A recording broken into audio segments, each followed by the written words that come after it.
Halo semuanya, kita jumpa lagi di channel Pusat Cara-Cara. Pada video kali ini saya akan memberikan tutorial mengenai cara penggunaan laptop untuk pemula.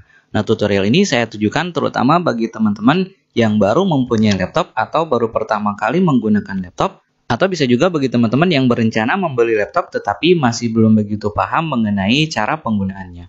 Oke, untuk lebih cepatnya kita langsung bahas saja. Yang pertama saya akan jelaskan dulu mengenai bagian-bagian yang ada pada laptop. Tentunya ini tergantung dari laptop yang kita gunakan ya. Ini yang saya jelaskan adalah yang ada pada laptop saya. Oke, kita mulai.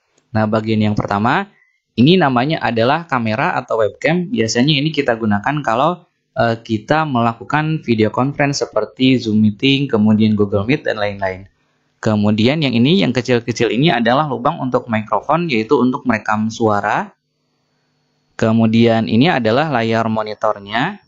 Kemudian yang bawah yang ini adalah keyboardnya. Kemudian untuk tombol powernya, nah kebetulan di laptop saya ada di sini tombol powernya. Kemudian ini adalah touchpad. Touchpad ini fungsinya sama dengan mouse ya, sama dengan mouse pada komputer biasa. Nanti akan saya jelaskan lebih rinci. Kemudian sekarang kita lihat port apa saja yang ada pada laptop ini. Kita lihat dari bagian sini, yang paling ujung di sini ini namanya port daya atau untuk pengisian daya.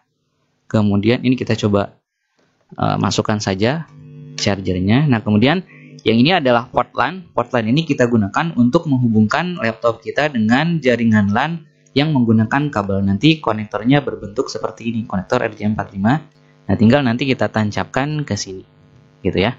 Kemudian port yang berikutnya ini adalah port VGA. Port VGA ini digunakan untuk memproyeksikan laptop kita ke layar atau ke LCD proyektor yang menggunakan media atau port VGA.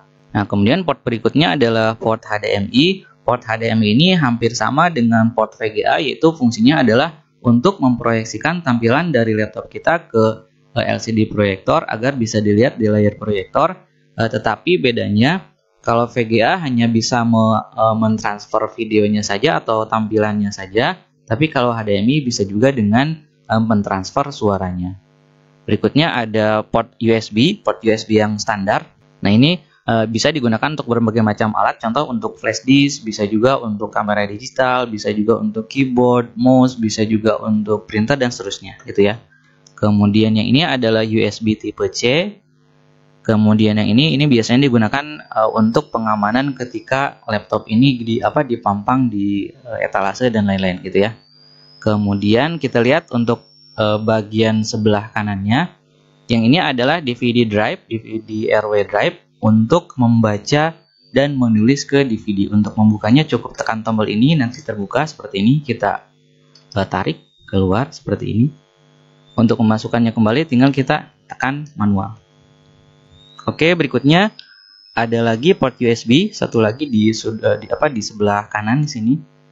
Kemudian yang ini adalah port untuk audio. Nah, untuk port audio kadang ada yang dua, ada yang satu. Kalau yang dua berarti yang satu mikrofon, yang satu untuk line out speaker.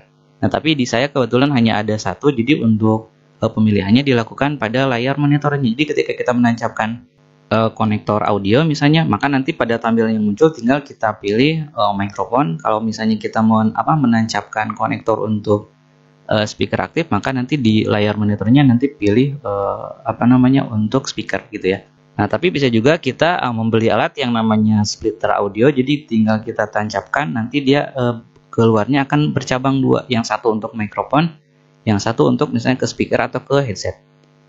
Oke, kemudian ini adalah slot tambahan, yaitu untuk SD card ya. Jadi dia bisa membaca data yang ada pada kartu SD. Nah, tapi untuk kelengkapan ini mungkin tidak semua laptop ada ya. Nah, oke, itu untuk kelengkapan atau bagian yang ada pada laptop saya yang putih. Kita coba lihat untuk laptop yang satu lagi. Kebetulan mereknya beda, serinya juga beda. Nah, kita lihat apa saja yang ada pada laptop ini. Nah, untuk yang sebelah kirinya ini sama, ada port untuk charger ya. Kemudian port USB, kemudian port HDMI. Jadi di sini tidak ada port VGA. Sehingga untuk proyeksi layarnya hanya bisa menggunakan port HDMI saja. Kemudian ini adalah port USB tipe C, yang ini adalah port audio.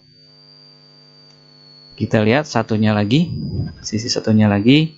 Nah, ini Nah, tombol powernya ada di sini ya. Ini tombol powernya, tapi kalau di laptop saya yang tadi ini ada di sudut sini ya. Oke. Kemudian, nah untuk portnya ini ada port LAN, kemudian ada port USB, kemudian ini adalah untuk pengamanan sama seperti yang tadi di laptop yang putih yang ada di sini, gitu ya. Nah, untuk yang ini kebetulan tidak ada DVD drive ya. Kalau yang tadi yang putih ada DVD drive-nya. Oke, jadi kurang lebih itulah bagian-bagian yang ada pada laptop. Jadi intinya ini tergantung dari laptop yang kita gunakan. Untuk webcamnya di sini ada di sini. Nah, ini untuk kamera atau iPhone-nya ada di sini. Ini kebetulan masih baru, jadi masih tertutup. Ini bisa kita buang. Nah, ini adalah kameranya dan ini mikrofonnya, gitu ya. Oke, itu untuk bagian-bagian yang ada pada laptop. Kemudian berikutnya saya akan jelaskan mengenai bagaimana caranya untuk menyalakan dan mematikan laptop. Untuk menyalakan laptop cukup kita tekan tombol power yang ada pada laptop. Kebetulan di sini posisinya ada di sudut kanan atas. Cukup kita tekan 1 kali.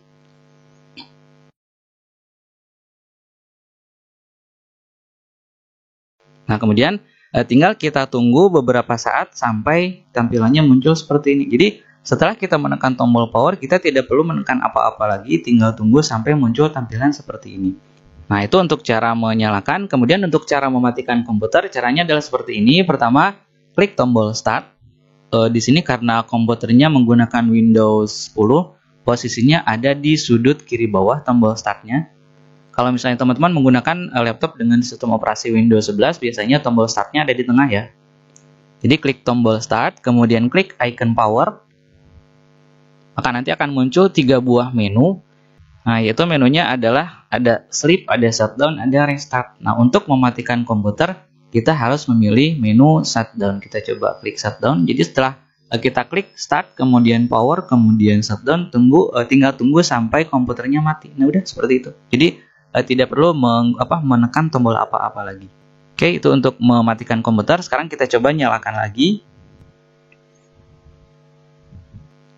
Nah, kemudian berikutnya tadi kan pada menu power itu ada 3 menu ya, ada sleep, ada shutdown, ada restart.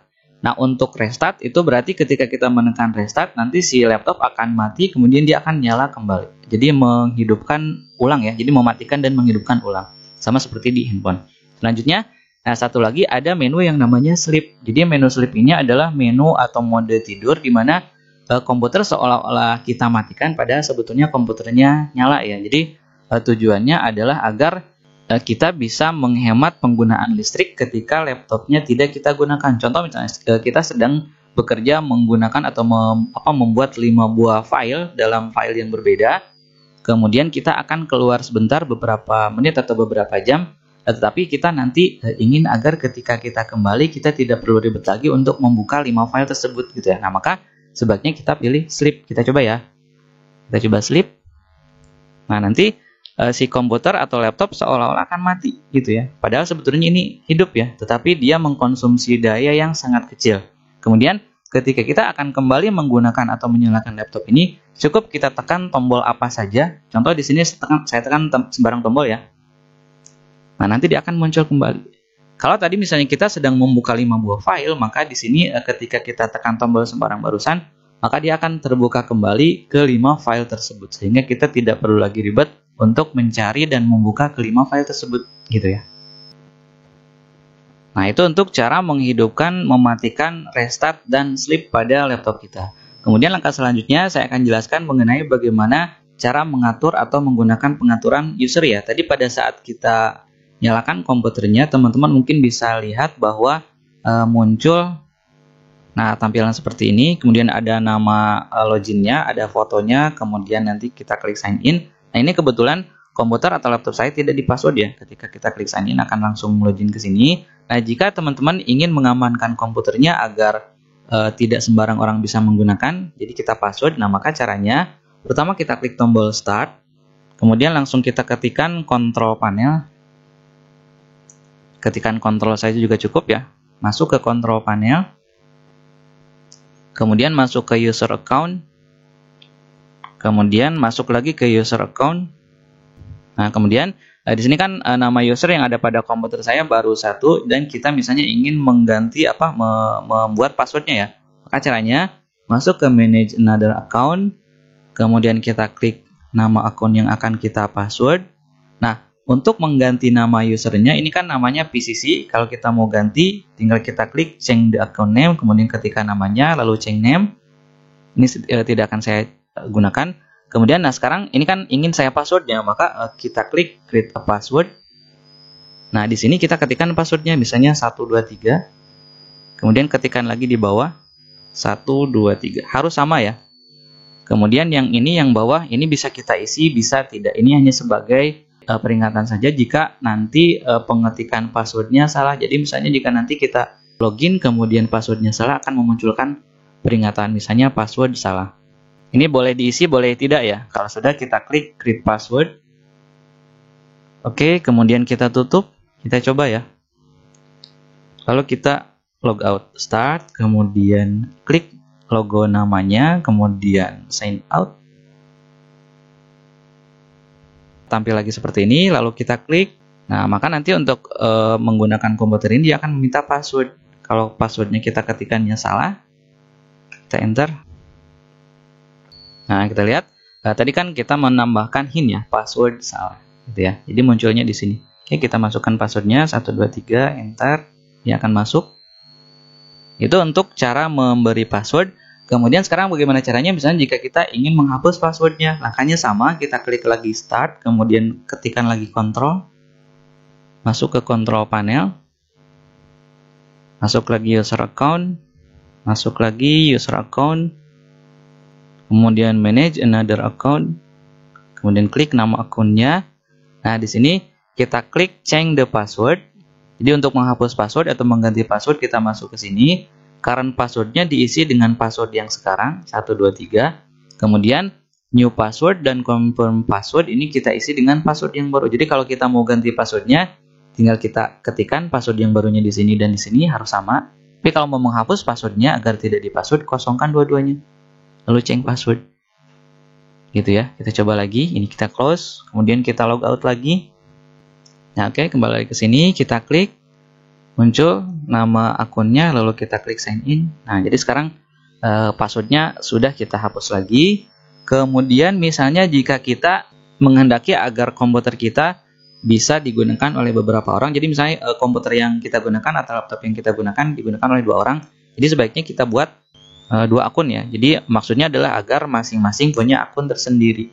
Oke, kita coba. Caranya adalah sama, kita klik tombol start, kemudian ketikkan control panel, control saja, kemudian klik control panel, kemudian user account lagi, kemudian user account lagi, kemudian klik manage another account. Nah, kemudian di sini kita klik add a new user in PC setting. Kita klik, kemudian kita klik tambah. Nah, di sini kita tinggal masukkan namanya, misalnya user 2. User 2, passwordnya kalau mau dikasih password silahkan masukkan, kalau tidak kosongkan. Kita klik next. Oke, kemudian close. Kemudian ini kita close.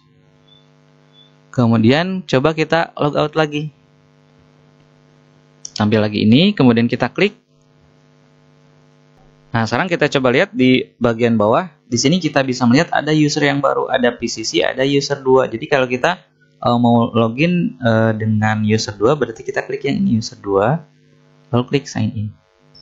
Nah, gitu ya. Ini karena kebetulan nama usernya baru, berarti nanti muncul lagi tampilan seperti ini, seperti halnya kita pada saat baru menginstal sistem operasinya ya. Oke, tampilannya sudah masuk. Kita kembali lagi, sign out lagi. Sekarang kita akan menghapus user 2 ini. Jadi kita sign out dari user 2. Kemudian login ke nama yang tadi, PCC. Sign in. Kemudian untuk menghapus user, klik lagi tombol start. Ketikkan lagi control. Masuk ke control panel. User account. User account. Kemudian manage another account. Nah, ini tinggal kita klik, lalu delete the account, delete file, delete account, udah selesai. Itu untuk menambah akun ya. Nah, kemudian Yang berikutnya, jika kita ingin mengganti foto akun atau gambar atau logo akun, tadi kan logonya atau gambar akunnya ini ya. Jika kita ingin mengganti logonya atau gambarnya, maka langkahnya adalah setelah kita klik tombol Start, ketikkan account account seperti ini. Kemudian di sini masuk ke Manager Account, bisa yang sebelah kiri, bisa yang sebelah kanan. Nanti masuk ke sini. Nah, nanti akan muncul biasanya kalau belum dikasih logo ini gambar logonya masih logo yang standar. Nah, untuk mengganti logonya atau mengganti gambarnya bisa kita klik kamera untuk langsung memoto menggunakan kamera atau webcam yang ada di sini, atau bisa juga kita klik browse for one. Kemudian tinggal kita cari gambar yang akan kita gunakan sebagai logo akunnya ya. Kita misalnya gunakan yang ini, kemudian choose picture. Hasilnya ini. Oke, close. Nah, maka nanti si logo akunnya akan berubah. Nah, sudah berubah jadi gitu ya. Berikutnya kita akan mencoba untuk mengganti nama komputer ya. Jadi untuk komputer yang kita gunakan ini bisa kita ganti namanya. Caranya adalah pertama kita buka dulu File Explorer di sini ya. Di sini ada File Explorer, kita klik. Tampilannya seperti ini. Jika tidak ada icon File Explorer, bisa juga kita menekan tombol Windows dengan E ya. Windows dengan E bersamaan, nanti akan muncul File Explorer. Kemudian klik kanan pada This PC di sini, klik kanan. Klik tombol mouse sebelah kanan, yang ini ya. Klik yang sebelah kanan, yang ini. Kemudian Properties. Nanti muncul tampilan seperti ini. Lalu klik Rename This PC. Nah, kemudian di sini tinggal kita ketikkan nama komputernya. Jika kita ingin mengganti nama komputernya, ini kebetulan nama komputernya adalah ini. Oke, kita cancel saja untuk yang ini. Oke, kemudian yang berikutnya saya akan menjelaskan mengenai fungsi dari keyboard dan touchpad ya. Kita bahas dulu fungsi touchpad. Ini adalah touchpad, bentuknya rata seperti ini. Fungsinya mirip dengan fungsi mouse pada komputer biasa ya. Nah, ini touchpad itu punya dua tombol, yaitu tombol kiri dan tombol kanan. Ini seperti klik kiri, yang ini seperti klik kanan. Makanya ketika saya klik tombol yang ini, dia akan muncul menu shortcut seperti ini, gitu ya. Kemudian untuk pergerakan mouse-nya, kita bisa geser-geser seperti ini. Kita sentuh sambil kita geser. Nah, gitu kan. Kursornya geser-geser. Kemudian untuk melakukan klik, bisa kita klik dengan menekan tombol ini, klik yang kiri, seperti ini. Atau bisa juga kita klik dengan hanya menyentuh area touchpad-nya saja. Nah, ini sama dengan klik ya. Ini kita klik, ini kita klik. Kemudian double klik juga sama. Jika kita ingin melakukan double klik, bisa kita double klik dari sini. Saya barusan double klik di Microsoft Word, nanti muncul aplikasi Microsoft Word. Atau bisa juga langsung double klik di sini. Nah, gitu ya. Jadi sentuh dua kali. Kemudian untuk scrollnya, kalau di mouse biasa kan ada tengah-tengah yang gelinding itu ya, itu scrollnya. Nah, untuk di touchpad biasanya scrollnya cukup kita melakukan sentuh dengan dua jari seperti ini, lalu geser ke atas ke bawah. Nah, dia akan bergeser atau menggulung ke atas ke bawah. Kemudian untuk memperbesar, zoom seperti ini. Untuk memperkecil, kita lakukan seperti ini. Kita lihat ya, saya perhatikan lagi. Ini untuk memperbesar, nah gitu. Ini untuk memperkecil. Ini menggulung ke atas, ini menggulung ke bawah. Kemudian untuk menggulung ke kiri ke kanan berarti kita sama masih tekan sentuh dengan dua jari lalu geser ke kiri ke kanan. Gitu ya, itu cara penggunaan touchpad. Kemudian berikutnya cara penggunaan keyboard. Jadi untuk menggunakan keyboard sebetulnya sama saja dengan keyboard yang ada pada handphone ya. Jadi untuk mengetik huruf biasa atau huruf kecil cukup kita tekan saja huruf-hurufnya sesuai dengan kebutuhan. Nah, jika kita ingin mengetik huruf kapital, maka caranya adalah pertama tekan dulu caps lock satu kali. Biasanya pada laptop akan muncul atau akan nyala indikator caps lock ya, yang menandakan bahwa caps lock-nya aktif, tapi pada laptop saya kebetulan tidak ada indikator caps lock. Jadi tekan tombol caps lock satu kali lalu kita ketik. Nah, itu akan kapital. Untuk mengembalikannya lagi, tinggal tekan caps lock satu kali lagi sampai indikator caps lock-nya mati, maka hurufnya akan kembali huruf kecil, gitu ya. Kemudian ini adalah spasi untuk memisahkan kata dengan kata. Kemudian untuk tombol CTRL, tombol ALT di sebelah kiri ada ya. CTRL, Shift, ALT di sebelah kiri ada, di sebelah kanan juga ada. ALT, CTRL, Shift. Ini fungsinya yang kiri dan kanan sama. Tapi ini akan berfungsi jika kita gabungkan dengan penggunaan tombol lain. Untuk yang penjelasan CTRL, ALT, dan lain-lain, itu lebih rincinya akan saya jelaskan pada video yang lain. Karena kalau dibahas di sini akan terlalu panjang ya. Kemudian, tadi selain dengan menggunakan caps lock, untuk mengetik huruf kapital, bisa juga kita menggunakan tombol shift. Jadi, misalnya kita ingin menekan atau mengetik huruf A kapital, cukup kita tekan tombol shift, jangan dilepas. Sambil terus menekan tombol shift, kita tekan huruf A. Nah, nanti akan muncul huruf A kapital, gitu seterusnya. Oke, kemudian untuk tombol yang ini namanya tombol Windows. Kalau kita tekan, dia efeknya sama seperti kita menekan tombol start pada ini ya, di sudut kiri bawah. Untuk mengembalikannya kembali, tekan lagi 1 kali. Kemudian yang ini namanya tombol shortcut, sama seperti kita klik kanan ya. Contoh saya tekan klik kanan di sini. Ini kan muncul menu ini ya. Sekarang kita coba tekan tombol ini. Ini kan sama ya. Jadi ini tombol shortcut. Kemudian kalau kita lihat di sini ada beberapa tombol yang ada 2 karakter di dalamnya. Contoh ini untuk angka 1 dengan tanda seru, kemudian angka 2 dengan add, angka 3 dengan pagar, dan seterusnya. Nah, untuk tombol-tombol seperti ini, contoh ya, kalau misalnya kita tekan tombol ini, maka yang muncul adalah angka 4. Nah, tapi misalnya jika kita ingin yang munculnya bukan angka 4, tapi ingin yang munculnya adalah dolar, maka caranya adalah tekan tombol shift, lalu sambil terus menekan tombol shift, kita tekan angka 4 ini. Maka yang muncul adalah tanda dolar, gitu ya.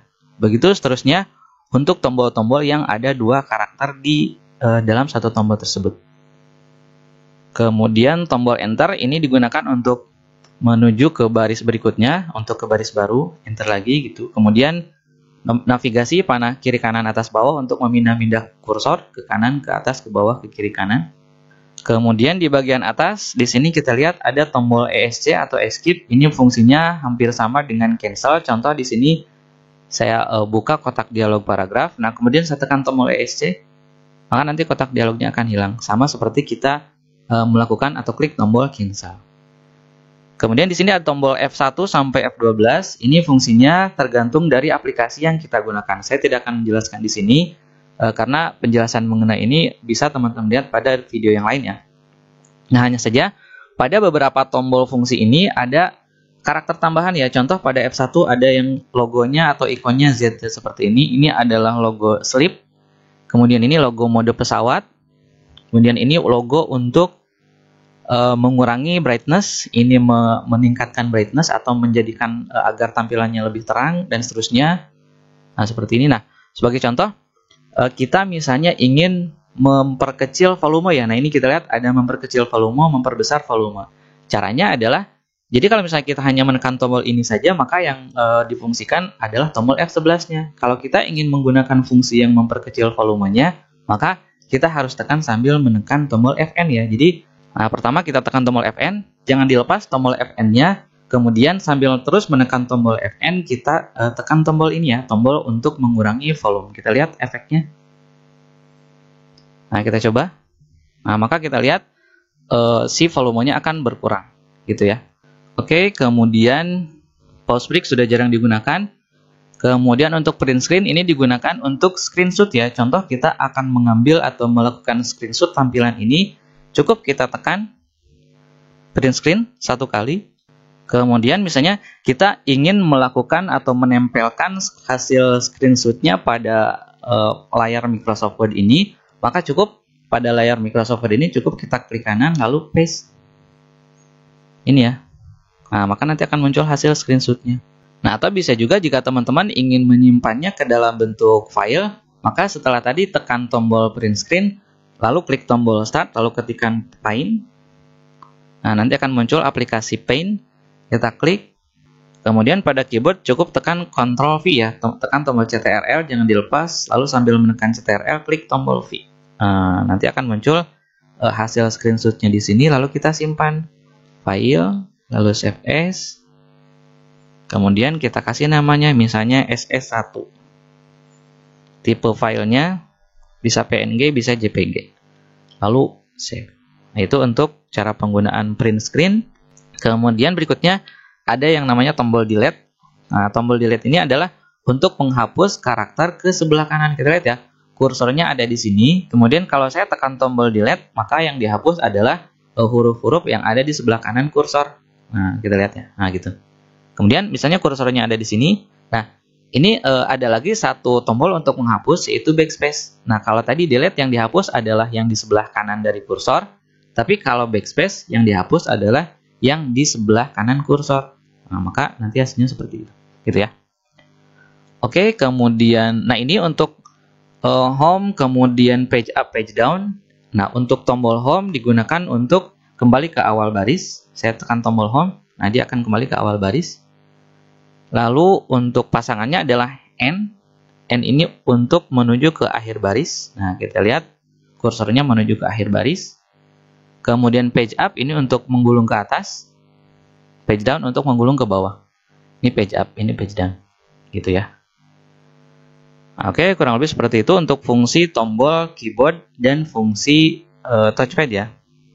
Oke, kemudian yang berikutnya adalah cara mengatur tanggal, waktu, regional setting, dan lain-lain. Nah, caranya adalah pertama klik kanan pada area data tanggal yang ada di sudut kanan bawah, klik kanan, kemudian adjust date time, nanti muncul seperti ini. Nah, kalau misalnya kita selalu terkoneksi dengan internet atau memiliki akses internet yang lancar, stabil, yang kontinu, sebaiknya kita set otomatis ya. Ini kita nyalakan on, kemudian ini juga on agar time zone-nya otomatis.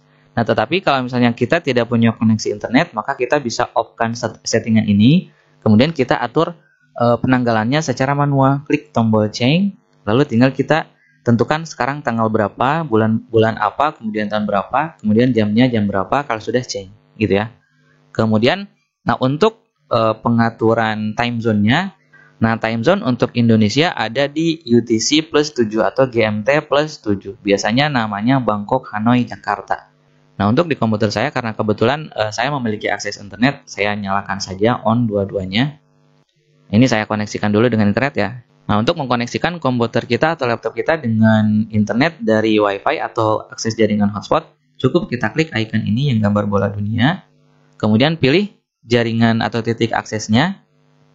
Kemudian connect. Ini kalau kita checklist berarti ketika laptop kita mendapatkan sinyal akses point yang dipilih, maka nanti akan otomatis connect gitu ya. Kemudian klik connect.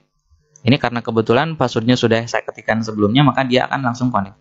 Kalau misalnya sebelumnya teman-teman belum connect ke akses point tersebut, nanti akan meminta password, tinggal ketikkan passwordnya lalu oke gitu ya. Oke, kemudian kita coba sync now. Nah, kalau checklist berarti udah aman.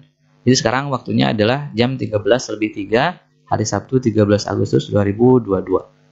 Kemudian untuk regional setting kita masuk ke sini, region, kemudian nah country-nya kita pilih Indonesia. Jadi kalau masih di country yang lain kita arahkan ke Indonesia, formatnya juga silakan pilih yang Indonesian.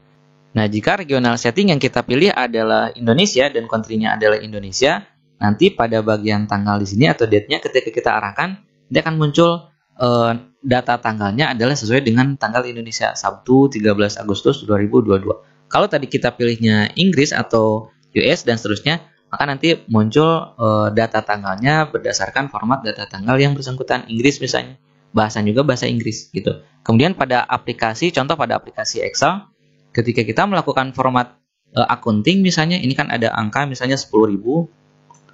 Kemudian kita ingin melakukan format rupiah, kita format accounting, dia akan munculnya langsung Rp gitu ya, karena regional settingnya Indonesia. Tapi kalau tadi regional settingnya menggunakan Inggris, maka akan muncul sesuai dengan mata uang yang digunakan pada negara tersebut gitu ya. Kemudian pada rumusnya juga akan berbeda ketika kita menggunakan regional setting Indonesia, misalnya kita pilih atau gunakan rumus VLOOKUP. Nah, nanti si pemisah parameternya akan harus menggunakan titik koma kalau menggunakan regional setting Indonesia. Tapi kalau selain Indonesia, biasanya di sini menggunakan koma pemisahnya, gitu ya. Kemudian langkah berikutnya adalah cara mengganti background ya. Nah, untuk mengganti background caranya klik kanan pada area background, kemudian personalize. Kemudian di sini tinggal kita pilih mau background yang mana yang akan kita gunakan. Misalnya kita pilih yang ini, maka secara otomatis nanti si backgroundnya akan berubah. Atau misalnya jika kita punya foto-foto untuk dijadikan background, bisa kita klik browse. Kemudian kita pilih foto yang akan kita gunakan sebagai backgroundnya, gitu ya. Oke, itu untuk background.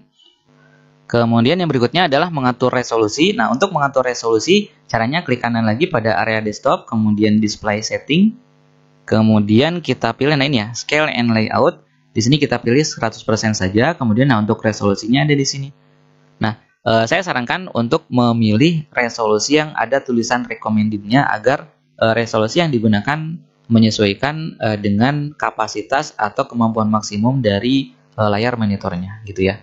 Kemudian yang berikutnya yang biasanya sering kita gunakan adalah yang ini ya, power and sleep. Nah, di sini kebetulan saya pilih never semua opsi-opsinya. Jadi yang ini maksudnya adalah ketika komputer atau laptop dalam posisi menggunakan daya hanya dari baterai saja, maka si screen atau layar dimatikan setelah berapa menit ya. Misalnya saya pilih 25, ini misalnya saya pilih 1 jam. Nah, maksud dari pengaturan yang atas ini adalah ini untuk screen ya, untuk layar monitor. Jadi layar monitor itu akan mati setelah 25 menit tidak kita gunakan sama sekali.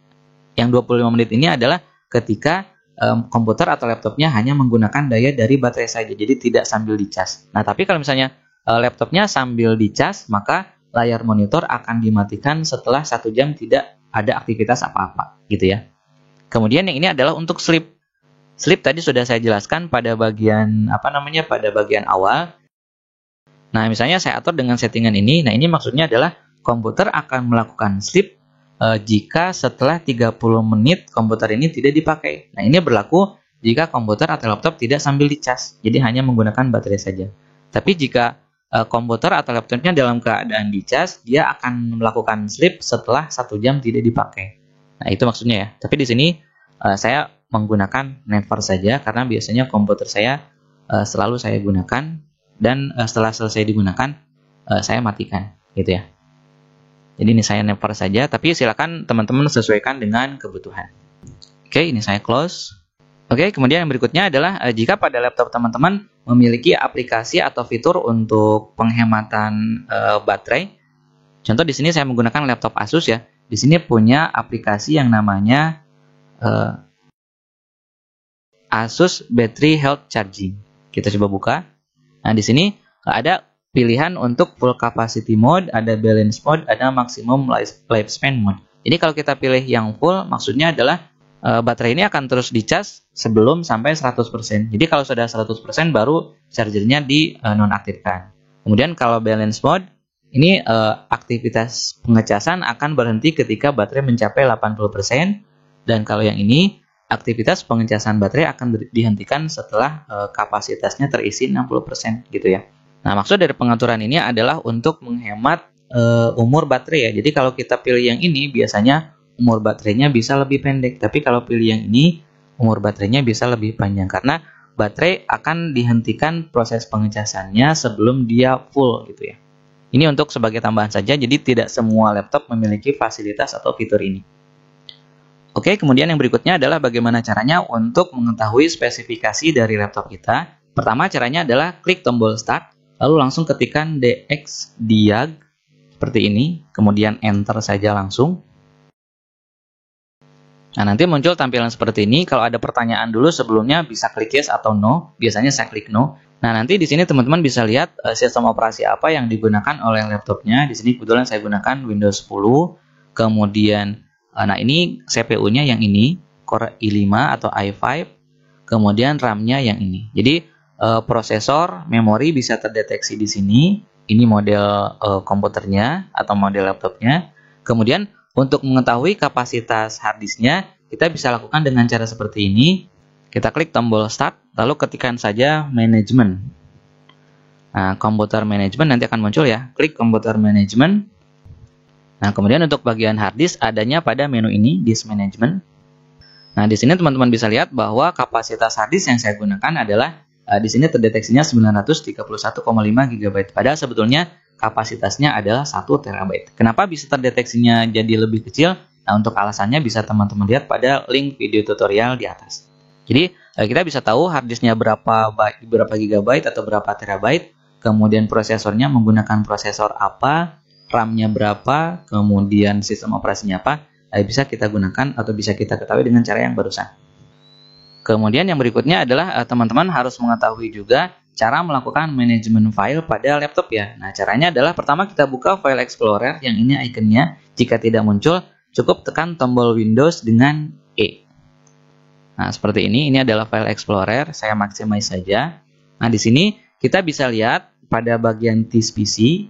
Nah, teman-teman bisa melihat biasanya ada drive C, minimal ada drive C saja. Tapi misalnya jika di komputer atau laptop teman-teman dibagi dua partisi, nanti akan ada drive D. Kalau dibagi 3 akan ada drive E dan seterusnya. Ini untuk drive DVD room-nya kalau teman-teman laptopnya ada DVD room atau DVD RW. Nah, jadi yang C, D, E ini namanya adalah drive. Drive C, drive D, drive E. Ini adalah hard disk. Jadi tadi kan hard disknya sekitar 1 TB, dia dibagi 3. Yang ini 183 GB, yang ini 373, yang ini 373. Nah, dalam setiap drive ini drive itu kalau saya analogikan itu identik dengan ruang kelas lah gitu. Jadi ini ruang kelas 1, ruang kelas 2, ruang kelas 3. Di dalam satu ruang kelas kita double klik, kita coba di dalam satu drive itu nanti akan ada beberapa folder. Nah, folder ini mirip atau identik dengan lemari. Nanti di dalam lemari atau di dalam folder ini akan ada subfolder lagi, atau misalnya kalau dianalogikan di dalam lemari ada laci lagi, kemudian ada kotak lagi dan seterusnya gitu ya. Jadi folder itu adalah tempat penyimpanan yang kecil-kecil ini. Untuk membuat folder, misalnya kita coba membuat folder yang baru. Caranya di menu home, klik new folder. Kita membuat laci gitu, laci penyimpanan yang baru. Caranya tinggal klik new folder, lalu langsung kita ketik di sini. Misalnya baru. Lalu enter. Nah, untuk masuk ke dalam folder ini, double klik gitu. Itu untuk cara membuat folder. Kemudian untuk mengganti nama folder, tinggal kita klik kanan pada nama folder yang akan kita ganti, lalu klik rename. Nah, misalnya kita kasih nama baru lagi. Enter. Nah, itu untuk mengganti nama. Kemudian untuk menghapus folder, cukup kita klik nama folder yang akan dihapus, lalu pada keyboard tekan tombol delete. Nanti akan terhapus foldernya. Nah, kemudian untuk tampilannya, di sini kan tampilannya detail ya. Nah, untuk mengubah bentuk tampilannya, teman-teman bisa klik menu view, karena bentuk tampilannya macam-macam. Ada yang extra large seperti ini, jadi besar-besar, ada icon tambahannya. Ada large saja, jadi agak kecil dari extra large. Ada medium, ada small, seperti ini. Ada list, kemudian ada tile, ada content. Kemudian kalau yang saya suka, biasanya saya sering menggunakan details. Kalau details dia ada tanggal modifikasinya, ada tipenya, ada ukurannya dan seterusnya gitu ya. Nah, kemudian yang berikutnya misalnya jika kita sudah menyimpan atau membuat sebuah file, tetapi kita lupa menyimpannya pada folder apa, pada drive apa, nah sebaiknya kita gunakan fasilitas pencarian. Dengan catatan kita masih ingat nama filenya apa gitu ya. Misalnya kita mau mencari folder atau file yang namanya program semester. Jadi ketikkan saja di sini program semester. Lalu enter. Jika nanti ditemukan nama file atau nama folder program semester, nanti akan dimunculkan pada hasil pencariannya di sini. Nah, kita lihat muncul ya. Jadi dari beberapa hasil pencarian yang ada, silakan tinggal teman-teman buka atau pilih yang dirasa paling cocok. Misalnya kita pilih yang ini, jadi cukup double klik saja, nanti akan langsung terbuka aplikasi atau file yang kita maksud, gitu ya. Oke, kemudian yang berikutnya adalah bagaimana caranya jika kita ingin mengcopy atau memindahkan file dari flash disk ke komputer atau sebaliknya. Nah, langkah pertama adalah kita tancapkan dulu flash disk pada port USB yang tersedia di laptop kita. Boleh yang di kanan, boleh yang di kiri karena semuanya juga sama. Kita tancapkan dulu drive flash disknya. Nanti kalau sudah terdeteksi biasanya akan muncul di sudut kanan bawah. Ataupun kalau tidak muncul di sini, langsung saja setelah kita tancapkan flash disknya, kita buka File Explorer, yaitu dengan klik icon ini, atau menekan tombol Windows dengan tombol E secara bersamaan. Nah, seperti ini. Nanti akan muncul, nah seperti ini. Ini nama drive-nya ternyata terdeteksi di drive I ya. Jadi kan di disk PC kita lihat ada drive C, D, E, F. Nah, ternyata di sini terdeteksinya di drive I. Nah, sekarang saya akan coba untuk menjelaskan bagaimana caranya mengcopy data dari flash disk ke komputer ya. Jadi barusan sudah saya tancapkan flash disknya, yaitu ini. Kita klik flash disknya. Nah, di dalam flash disknya ternyata ada 4 folder. Misalnya, saya ingin mengcopy dokumen saja. Bisa kita copy sekaligus satu foldernya, atau bisa kita copy satu persatu filenya. Kita copy sekaligus dulu. Caranya, klik kanan pada folder yang akan kita copy, kemudian copy. Nah, kemudian setelah barusan kita klik copy, selanjutnya kita pilih mau ke drive mana kita simpan data atau folder tersebut. Misalnya kita akan simpan di drive D, jadi kita klik drive D. Lalu misalnya kita mau menyimpannya ke dalam folder apa. Kalau mau langsung di sini tinggal kita klik kanan, lalu paste. Tapi saya ingin menyimpannya ke dalam folder yang khusus misalnya. Nah, contoh, saya buat lagi folder baru, klik new folder, lalu baru, kemudian enter. Kemudian double klik atau bisa enter lagi. Nah, kemudian di sini tinggal klik kanan lalu paste. Nah, langkah tersebut artinya adalah kita mengcopy atau membuat salinannya dari folder ini kemudian disimpan ke dalam drive D. Kemudian di dalam drive D itu kita simpan ke dalam folder baru dan disinilah tempatnya gitu ya. Jadi di dalam ruang kelas D di dalam lemari baru kalau kita analogikan gitu ya. Nah, itu untuk mengcopy dari flash disk ke komputer, mengcopy satu folder ya. Nah, sekarang kita coba mengcopy beberapa file atau isinya. Saya masuk ke data backup. Nah, untuk mengcopy beberapa file, caranya adalah pertama tekan dulu tombol CTRL pada komputer, pada laptop kita. Di keyboard ada tombol CTRL, silakan ditekan, jangan dilepaskan, terus ditekan.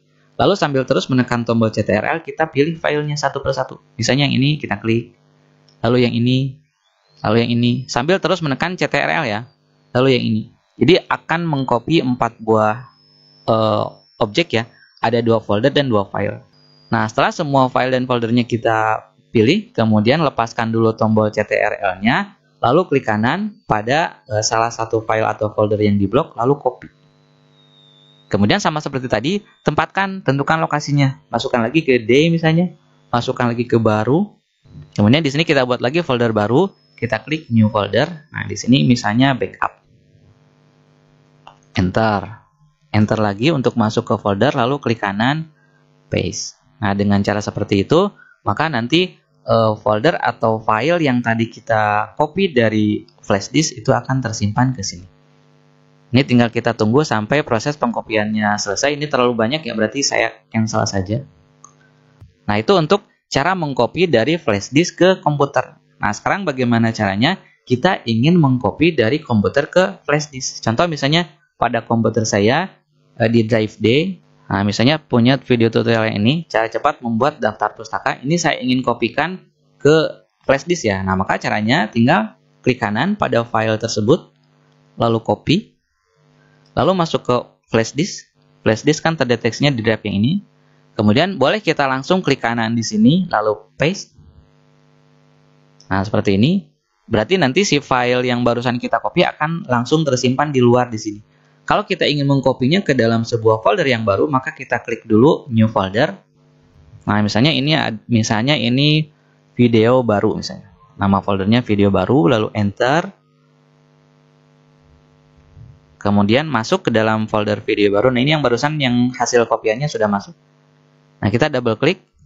Lalu langsung di sini klik kanan lagi, paste lagi. Nah, dengan cara seperti itu kita bisa mengcopy file yang tadi ke dalam folder yang namanya folder baru, gitu ya. Oke, ini saya cancel. Saya batalkan. Nah, itu untuk cara mengcopy file dari komputer ke flash disk. Jadi tinggal kita klik kanan pada filenya, lalu kita pilih flash disk, drive flash disknya, lalu klik kanan, lalu paste, gitu ya. Itu untuk file. Untuk folder juga sama, jadi tinggal kita klik kanan pada filenya. Misalnya kita ingin mengcopy satu folder ini baru, tinggal kita klik kanan pada foldernya, lalu copy, lalu kita klik flash disknya, klik kanan, paste, gitu. Nah, maka nanti akan tercopy di sini, gitu ya.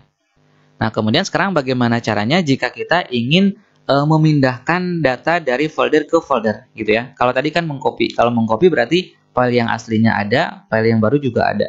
Sekarang misalnya kita ingin memindahkan, di sini kan ada folder baru, di sini ada folder dokumen. Nah, di sini saya ingin memindahkan file formulir pendaftaran, jangan ada di folder dokumen, tapi harusnya ada di luar folder dokumen, tapi di dalam folder yang baru. Ya.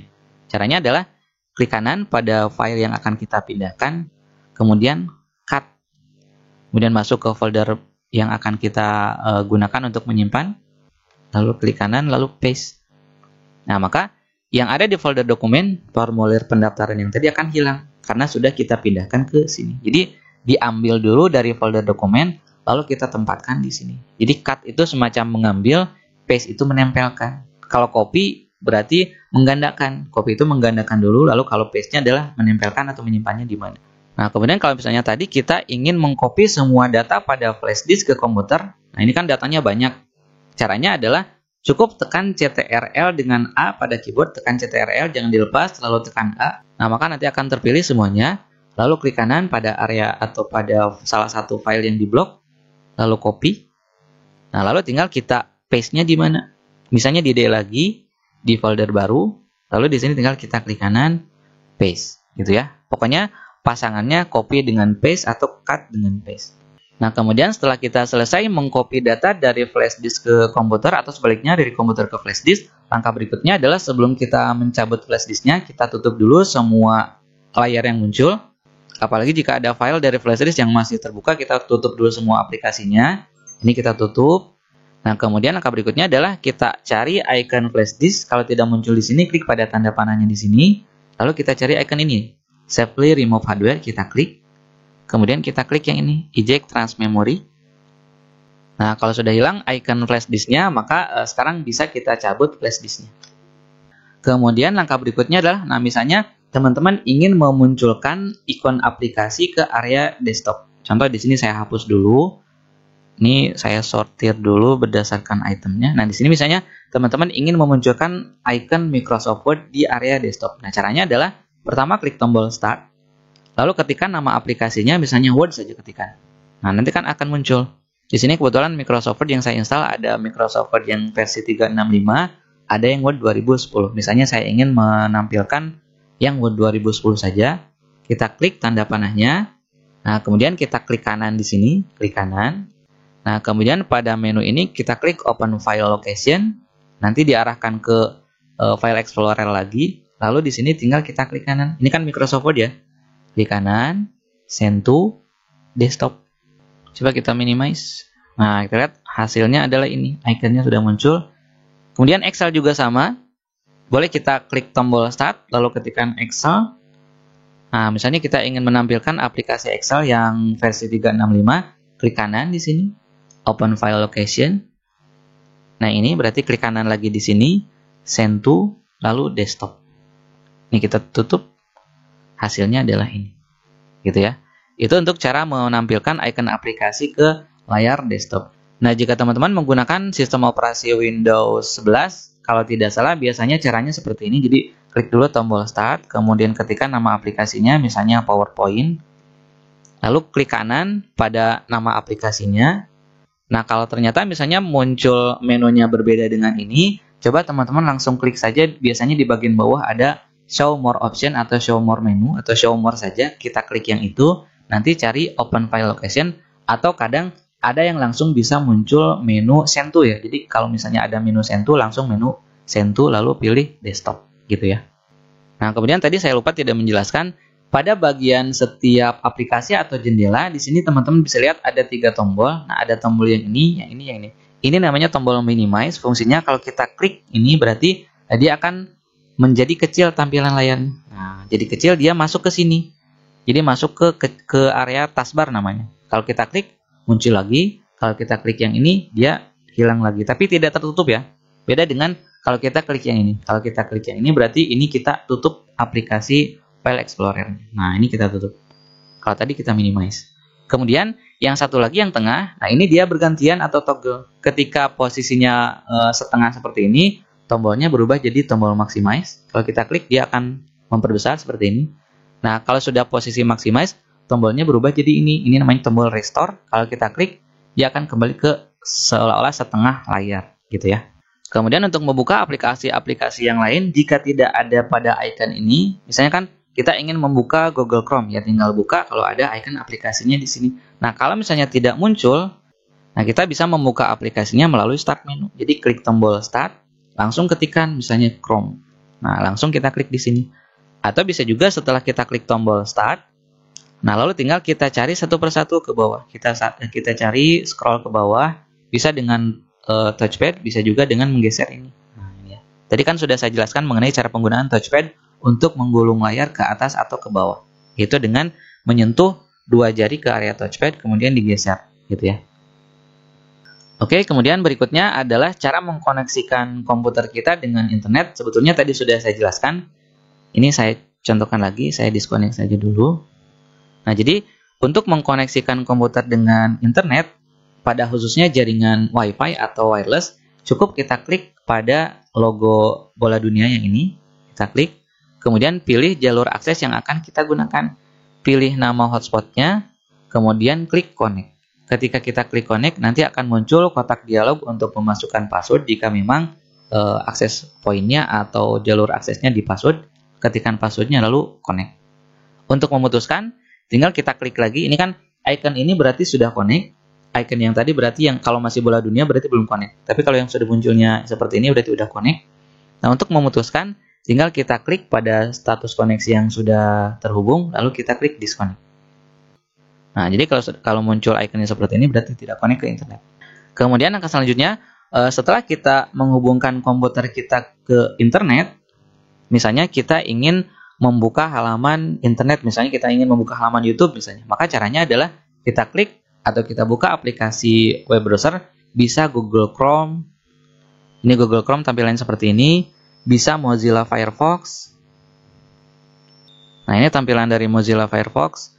Bisa juga teman-teman menggunakan aplikasi bawaan dari Windows. Kalau teman-teman menggunakan Windows, nama aplikasinya itu Microsoft Edge. Ini ya, Microsoft Edge. Ini sama, yaitu aplikasi untuk melakukan browsing atau membuka halaman internet.